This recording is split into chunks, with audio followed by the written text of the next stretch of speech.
6 premières dames ont fait le déplacement d'Abidjan pour participer à ICASA 2017. Ce sont les First Ladies du Congo-Brazzaville, du Niger, du Bénin, de la Gambie, du Belize et de la République coopérative de Guyane. Elles ont ainsi répondu à l'invitation de leur homologue, Dominique Ouattara, première dame de Côte d'Ivoire, marraine de la 19e édition de ICASA. Elles sont aussi présentes pour porter la voix de l'OPDAS, l'Organisation des premières dames d'Afrique contre le VIH-Sida. Si des progrès ont été accomplis ces dernières années, il reste encore du chemin à faire pour atteindre l'objectif d'éradication fixé pour 2030. Chose que les représentants du système des Nations Unies n'ont pas manqué de signifier aux premières dames à l'ouverture des travaux. 20 ans après, la Côte d'Ivoire nous rassemble encore une fois de plus, raffirmer le socle de la contribution toute particulière de notre continent à la fin de l'épidémie du sida. C'est pourquoi je voudrais exprimer la reconnaissance du Fonds des Nations Unies pour la population pour tant de sollicitude pour ce défi toujours redoutable pour le développement de notre continent.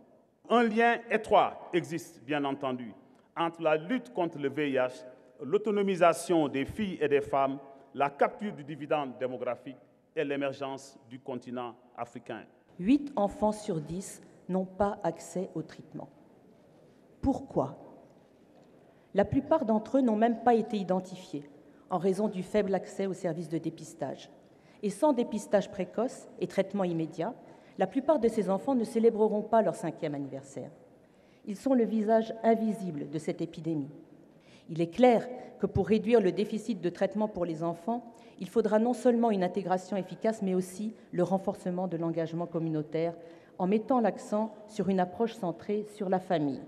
Un tel et triste constat ne peut laisser indifférent l'ambassadeur spécial de l'ONU-SIDA pour la promotion du traitement pédiatrique, la première dame de Côte d'Ivoire, Dominique Ouattara.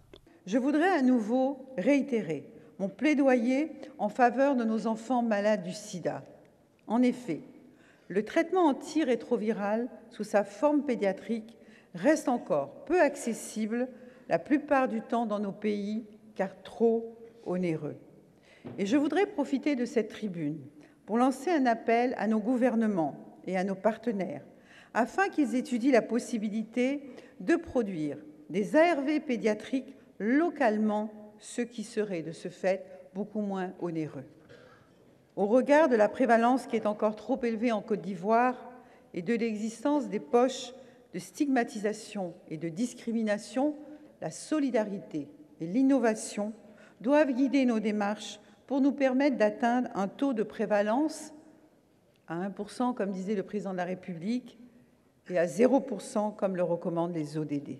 À l'instar donc des Premières Dames, j'invite toutes les organisations féminines à prendre une part active dans la mise en œuvre des projets de lutte contre le sida. Oui, une génération sans sida est possible en Afrique, et nous ne devons ménager aucun effort pour progresser vers cet objectif. L'Afrique unie contre le sida pédiatrique, ainsi se nomme la nouvelle campagne de sensibilisation initiée par les Premières Dames d'Afrique, campagne qui sera présentée à ICASA 2017.